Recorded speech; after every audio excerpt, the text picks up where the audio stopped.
जैसे हमारे हरियाणा के अंदर जो पीटीआई भाई लगे थे उनका जो हाल हो रहा है, वही हाल हमारे जमींदार भाइयों का हम नहीं चाहते हैं। हमारा जो हक है, नहरों को चौड़ी करो, पाइपों को हम डलने नहीं देंगे।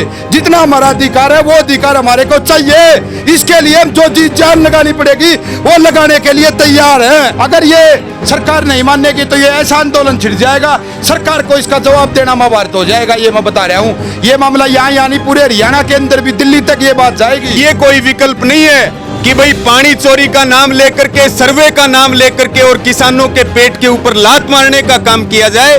प्रशासन अपनी जिम्मेदारी निभाए, सरकार अपनी जिम्मेदारी निभाए। अगर सरकार और प्रशासन अपनी जिम्मेदारी नहीं निभाएगा तो परिणाम गंभीर होंगे। क्या सरकार के नुमाइंदों ने, अधिकारियों ने, पाइपलाइन की जिन लोगों ने योजना बनाई, उन लोगों को ये मालूम था या नहीं कि इस प्रदेश के कई लाख परिवार किसानों के धराशायी हो जाएंगे अगर जमीन में पानी रिचार्ज ना हुआ तो। चाहे वो आलमपुर में धरना चल रहा, चाहे वो ढाणी माऊ के अंदर चल रहा, मेरी एक बात सबको है कि सरकार के चुंगल में ना फंसे। पानी भी चाहिए और इसके साथ में भाईचारा भी चाहिए, और भाईचारा बचेगा तभी हम आगे बढ़ेंगे, तभी किसान बिरादरी समृद्ध और मजबूत होगी। प्रशासन कुंभकर्णी नींद में सोया हुआ है, सरकार जागने का नाम नहीं ले रही है। और सबसे बड़ी जो बात है कि सरकार ने कहा था कि 1334 टेल तक पानी ले जाने का हमारा लक्ष्य है, लेकिन सरकार आज इस तरह की नीतियां अपना रही है कि हम सीमेंटेड पाइपलाइन डाल करके पानी ले जाएंगे और गांव का आपस में भाईचारा खराब करेंगे। ये जो है, ये कुणबा, ये किसान बिरादरी किसी भी कीमत पर नहीं होने देगी। जब हमारा बेटा फौज में लग के बंदूक के देश की रक्षा कर सकता तो हमारे पास भी यहाँ हथियार है, वो है 2 जेड़ी। अगर सिद्ध उंगली से घी नहीं निकला तो मेरे किसान भाई सारे यहाँ बैठेंगे और किसी भी हालत में कितनी बड़ी कुर्बानी देनी पड़ जाए, हम ये पाइपलाइन किसी भी हालत में नहीं दबने देंगे। ना तो यहाँ का चुना हुआ MP, ठीक है, मेंबर ऑफ पार्लियामेंट, ना वहाँ आया, यहाँ तो अभी तक आया, ना कोई आश्वासन दिया है। एक बार गए थे, बोले तो डलेंगे, उसके बाद यहाँ का चुने हुए प्रतिनिधि जो MLA है ना, वो आए अभी तक। ठीक है, तो यहाँ सुनवाई कहाँ होगी? अगर ये यहाँ पाइपलाइन दब गई तो इतने 25 गाँव के किसानों को खाने के लाले पड़ जाएंगे। ये हमारे पेट की लड़ाई है, इसको आखिरी सांस तक हम लड़ेंगे। आप देख रहे हैं हरियाणा न्यूज 24, जहां हर खबर मिले सच के साथ। नमस्कार, स्वागत आपका हरियाणा न्यूज़ 24 पे। मैं हूं मुन्ना लामा, मेरे सहयोगी प्रिंस लामा के साथ हम मौजूद हैं तोसा विधानसभा क्षेत्र के गांव आलमपुर में। और यहां पे पानी को लेकर काफ़ी मारामारी है किसानों के बीच में, और ये धरना प्रदर्शन पे बैठे हैं। और इन किसानों से ये जानते हैं इनकी जवानी आखिर धरना कितने दिन चलेगा और किस लिए बैठे हैं, पानी को लेकर इनकी क्या समस्या है और कितने दिन से धरने पर बैठे, आगे कितना दिन धरना चलेगा। और पाइपलाइन को लेके इनकी काफ़ी गहमागहमी बनी हुई है सरकार और किसानों के बीच में। ये कह रहे हैं पानी नहीं तो पानी के बिना कुछ भी नहीं है। अगर हम बगैर खाने के रह सकते हैं, लेकिन पानी के बिना एक दिन भी रह नहीं सकते। तो इसको लेके यहाँ मेरे साथ किसान मौजूद हैं और यहाँ तमाम खापों के प्रधान मौजूद हैं। पहले मैं यहाँ जो जनता बैठी है वो दिखाना चाहूँगा चारों तरफ। मैं कैमरामैन प्रिंस लामा को कहूँगा थोड़ा सा, यहाँ पे काफ़ी संख्या में यहाँ किसान आए हुए हैं और लगभग 15 से 20 गांव के यहाँ किसान मौजूद हैं। और अब थोड़ी देर पहले मेरी बात हो रही थी यहाँ किसानों के प्रधानों से, वो कह रहे कि ये जो भीड़ है और भी बढ़ सकती है किसानों की, और भी काम ज़्यादा हो सकते हैं। तो इनसे हम सबसे पहले जाते, प्रधान जी क्या नाम है? ओम प्रकाश कड़वासरा एडवोकेट।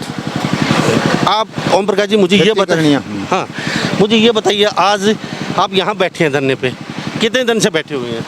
यहाँ 8 अगस्त से। तो अभी क्या आगे भी चलने वाला है धरना आपका? आगे भी चलेगा। ये लड़ाई पेट की लड़ाई है। इस लड़ाई में हमारे इस इलाके की बताता हूँ मैं कि पूरे दक्षिण हरियाणा में टीलों का इलाका है और जो नहर का पानी है उससे यहाँ रिचार्ज होके ये 30-40 सालों में रिचार्ज होकर के ट्यूबवेल लगे हुए हैं। और ट्यूबवेल का पानी मीठा तभी है जब ये नहर का पानी यहाँ रजबाए में चलता है। अगर इसको पाइप में बंद कर दिया गया तो ये सारे बेकार हो जाएंगे। लोग अपने खेतों में, अपनी ज़मीन में बसते हैं, वहीं उनका गुजारा है और वो सारा गुजारा बंद हो जाएगा। आज यहाँ जहाँ जो 5 मण दाने जिस खेत में नहीं हुआ करते, आज 50 मण होता है 1 किले में, और वो सारी चीज़ें फैल हो जाएंगी। ये हमारे पेट की लड़ाई है, इसको आखिरी सांस तक हम लड़ेंगे। प्रधान जी आपका दोबारा लौटता हूँ जी, बताइए क्या नाम है? कृष्ण कुमार। कृष्ण कुमार जी मुझे ये बताइए, आप भी यहाँ प्रधान हो, आप अध्यक्षता कर रहे हैं आज पंजाब जी जी। तो सर मुझे ये बताइए, आप बैठे हैं पिछले 7-8 दिन से, अभी आप किसके पास पहुँचे इसको अपनी मांगों को लेके, या फिर सरकार ने क्या कहा, प्रशासन ने आपको कितना आश्वासन दिया या नहीं दिया? प्रशासन का अभी तक हमारे पास कोई आश्वासन इस मामले में आया नहीं है, और हमारा एक प्रोग्राम जो है चलता रहेगा जब तक कि प्रशासन से कोई हमें लिखित में से आश्वासन नहीं मिल जाएगा कि हम आगे वाले भाइयों तक भी पानी पहुंचाएंगे और इधर का भी जो पानी है यूँ का यूँ रहने देंगे। तब तक हमारा जो धरना प्रदर्शन जो है जारी रहेगा। अभी कितने गाँव का आपका धरना प्रदर्शन चल रहा है? अभी ये 25 गाँव यहाँ पर आज इकट्ठे हुए हैं। 25 गाँव का प्रदर्शन है। तो क्या पहले पाइपलाइन यहाँ पे कभी, जैसे आपकी नहर जब से आई है यहाँ पे, तो पाइपलाइन कभी नहीं थी क्या? ना पहले पाइपलाइन थी, पहले खुल लगी, पहले तो कच्ची नहर हुआ करती थी, उससे तो पानी और ज़्यादा रिचार्ज हुआ था। बाद में टाइलें लगी, टाइलों से भी फिर पानी रिचार्ज हो जाता था। अभी थोड़ी ही और सीमेंट कंक्रीट की भी बनाने लगे हैं, उससे भी पानी का रिचार्ज तो हो जाता है। लेकिन बंद होने से फिर क्या होगा, पानी का रिचार्ज बिल्कुल बंद हो जाएगा, और जहाँ खेतों में जो आदमी आम आदमी रह रहा है, किसान रह रहा है, उसका जीना दूभर हो जाएगा, क्योंकि उसका पीने का पानी भी उसको उपलब्ध नहीं होगा, क्योंकि वो वाटर रिचार्ज ही वो वहाँ पर अपना पानी मवेशियों का पानी भी पिलाता है, खुद का रहने के लिए पानी पिलाता है, वो पीता है, वो सारी चीज़ें। मैं दोबारा लौटता हूँ जी, बताइए क्या नाम है? मेरा नाम मनोज है, मैं जिला पार्षद हूँ। मनोज, आप यहाँ पार्षद हैं जी फिलहाल, जी तो आपकी जिम्मेदारी काफ़ी हद तक बढ़ जाती है। आप इस सरकार में पार्षद हैं जी। तो आपने अब तक इन लोगों के लिए क्या किया? कहाँ, मतलब आपकी एक सरकार की कुर्सी पर बैठे हुए 5 साल के लिए आप जी। सरकार के नुमाइंदे बने हुए हैं, तो क्या आप सरकार को छोड़ के आप इनके किसानों के साथ बैठे हैं, या फिर क्या आपने किस तरीके से क्या फैसला लिया है? मेरा पैतृक गांव दिनोद, मैं दिनोद का निवासी हूं, और हमने दिनोद गांव के अंदर भी यही समस्या है, क्योंकि नहर के किनारे काफ़ी, मेरे गांव के अंदर तो बहुत ज़्यादा बसासत है। गांव से निकलकर खेतों के अंदर, जिनके खास करके नहर के पास लगते हैं खेत, उन्होंने वहां पे बसासत कर रखी है, और वहां पे अगर पाइपलाइन डल जाती है तो उससे वहां पीने के पानी के भी लाले पड़ जाएंगे आप, क्योंकि रेतीली मिट्टी है हमारे वहाँ पे, नालों से तो पानी लगता नहीं, पानी लगता है सिर्फ नदी के सहारे, ट्यूबवेल लगा रखे लोगों ने अपने, उससे गुजारा चलता है। और हमने इसके विषय में काफ़ी बार डीसी साहब से भी मिले, हम लोकल नेताओं से भी मिले हैं, पिछले सरकार में मंत्री थे ओम प्रकाश धनखड़ जी, उनसे भी मिलकर आए हैं दिनोद की पंचायतें, और हमने रिक्वेस्ट की है। सब ने ये कहा, डीसी साहब ने भी ये कहा कि ये सीएम अनाउंसमेंट आप सीएम साहब से इसको कैंसिल कराओ, हमारे अधिकार में नहीं है। तो अब ये जो सारी पंचायत इकट्ठी हुई हैं, 25 गाँवों के प्रतिनिधि ऊपर इकट्ठे हुए हैं, 25 गाँव के किसान इकट्ठे हुए, आज यही रणनीति बनाएंगे कि हम प्रत्येक राजनीतिक दल से, चाहे वो किसी भी पार्टी का हो, उन सबको साथ लेकर माननीय मुख्यमंत्री जी से मिलेंगे और उनसे आग्रह करेंगे कि मुख्यमंत्री जी, अगर ये यहाँ पाइपलाइन दब गई तो इतने 25 गाँव के किसानों को खाने के लाले पड़ जाएंगे। जी ठीक है सर, मैं आपके पास दोबारा लौटा हूँ। बहुत, आप सरकार के नुमाइंदे हैं और आपसे बातचीत करना बहुत ज़रूरी है, तो मैं आपसे अभी लौटा हूँ। जी, आप प्रधान हैं और युवा के प्रधान हैं आप। मैं आपसे एक बात जानना चाहूँगा सर, यहाँ पे सारी जनता बैठी है, मैं एक बात जानना चाहूँगा, आप युवा के प्रधान हैं पूरे प्रदेश के, तो आपकी क्या भूमिका बनती है? यहाँ पे किसान बैठे हैं काफ़ी दिन से, 1 हफ्ते से बता रहे हैं यहाँ पे, और सरकार सुन नहीं रही है इनकी, तो क्या भूमिका रहेगी आपकी? देखिए, हरियाणा सरकार मेरा पानी मेरी विरासत, उसके साथ में हर घर जल हर खेत पानी, ऐसी योजनाएं सरकार चला रही, लेकिन उन योजनाओं का धरातल पर क्या लाभ मिल रहा, ये किसानों के सामने है। अगर हम बात करें ढाणी माऊ माइनर की, जिसमें ये गांव आलमपुर सहित 7 से 8 गांव 8 अगस्त से धरने पर बैठे हैं, लेकिन प्रशासन कुंभकर्णी नींद में सोया हुआ है, सरकार जागने का नाम नहीं ले रही है। और सबसे बड़ी जो बात है कि सरकार ने कहा था कि 1334 टेल तक पानी ले जाने का हमारा लक्ष्य है, लेकिन सरकार आज जिस तरह की नीतियां अपना रही है कि हम सीमेंटेड पाइपलाइन डाल करके पानी ले जाएंगे और गांवों का आपस में भाईचारा खराब करेंगे, ये जो है, ये कुणबा, ये किसान बिरादरी किसी भी कीमत पर नहीं होने देगी। हमारा एक ही लक्ष्य है कि हेड से लेकर के टेल तक सबको पानी मिले, जो पानी की चोरी करता है उसके खिलाफ कड़ी कार्रवाई हो। लेकिन ये कोई विकल्प नहीं है कि भाई पानी चोरी का नाम लेकर के, सर्वे का नाम लेकर के और किसानों के पेट के ऊपर लात मारने का काम किया जाए। प्रशासन अपनी जिम्मेदारी निभाए, सरकार अपनी जिम्मेदारी निभाए। अगर सरकार और प्रशासन अपनी जिम्मेदारी नहीं निभाएगा तो परिणाम गंभीर होंगे। और मैं सबसे यह प्रार्थना करता हूं, मेरी हाथ जोड़ करके सबसे अपील है, चाहे वो आलमपुर में धरना चल रहा, चाहे वो ढाणी माऊ के अंदर चल रहा, मेरी एक बात सबको है कि सरकार के चुंगल में ना फंसे, पानी भी चाहिए और इसके साथ में भाईचारा भी चाहिए, और भाईचारा बचेगा तभी हम आगे बढ़ेंगे, तभी किसान बिरादरी समृद्ध और मजबूत होगी। थैंक यू साहब। सर, आप भी काफ़ी मांग उठाते हैं, लोगों के साथ, किसानों के साथ रहते हैं, तो काफ़ी विकट समस्या है और पानी के बगैर कुछ नहीं है। तमाम खापों के प्रधान मौजूद हैं। आपका इस बारे में क्या नज़रिया, क्या कहेंगे? क्या अब तक किसी से मिले या नहीं मिले आप? देखो भाई, हम इस बारे में सिर्फ इतना ही कहेंगे, जो ये योजना बनाने वाले लोग जो है ना सरकार में बैठे हैं, एसी रूमों में बैठकर बनाते हैं। आज पूरे दक्षिणी हरियाणा के अंदर एक ऐसी विकराल भयावह खतरनाक स्थिति पैदा हो गई है कि आपस में टकराव का मामला। सरकार ने क्या किया, जो पारंपरिक ढांचा था उसी को ध्वस्त करने की कोशिश की है, ना कि कोई वैकल्पिक सुधार या अलग से किसान को कुछ देने का। इस योजना तो बना दी, क्या सरकार के नुमाइंदों ने, अधिकारियों ने, पाइपलाइन की जिन लोगों ने योजना बनाई, उन लोगों को ये मालूम था या नहीं कि इस प्रदेश के कई लाख परिवार किसानों के धराशायी हो जाएंगे अगर जमीन में पानी रिचार्ज ना हुआ तो। इन्होंने अपनी अपनी रोटियां सेकने के लिए और अपनी उपलब्धि का डंका बजाने के लिए हमारे पूरे दक्षिणी हरियाणा को एक ऐसे पसोपेश में धर्मयुद्ध में डाल के रख दिया। एक को ये बोल दिया कि हम तुम्हारा पानी पहुंचाएंगे, दूसरे को उसका हक छीनने की बात कर दी। अब पूरा प्रदेश जल चुका है इस मामले में, और आने वाले वक्त में एक इतना बड़ा आंदोलन होगा। इस पूरी योजना को, जो पाइपलाइन योजना है, इसको एक बड़े आंदोलन करके हम इसको वापस खारिज करवाएंगे। हाँ भाई, शॉर्ट शब्दों में मुझे ये बताइए, किसके पास गए हैं, क्या आश्वासन मिला है आपको? हम डिप्टी सीएम जी के पास लेटर लेके गए थे, इसके अलावा डीसी महोदय के पास गए थे, इसके अलावा एसडीएम वगैरह प्रत्येक टाइप के हम अधिकारी से मिले हैं, लेकिन हमें किसी प्रकार का कोई आश्वासन नहीं मिला है कि किसी अधिकारी ने हमें ये आश्वासन नहीं दिया है कि ये पाइपलाइन रुक जाएगी। और यदि पाइपलाइन नहीं रुकती है तो बड़े स्तर पर किसानों का आंदोलन होगा। Thank you sir. मैं आपके पास जी, मुझे ये बताइए, आप अब किसान बैठे हैं धरने पे, तो अभी किसान आपकी बातचीत हो रही थी, पहले ये यहाँ पे ऐसा ज़माना, प्रधान जी बता रहे थे कि यहाँ पे शेर से अनाज भी पैदा नहीं होता था, कुछ नहर आने के कारण थोड़ी सी दशा सुधरी है इन गाँव की।